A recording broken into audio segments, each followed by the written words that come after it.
Алло, здравствуйте. Скажите, а на 18 марта можно записаться на процедуру?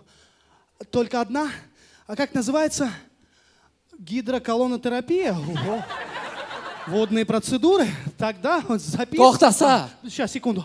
Гидроколонотерапия буклизма. Извините, а что значит гидроколонотерапия? Ага. А долго длится? 18 часов.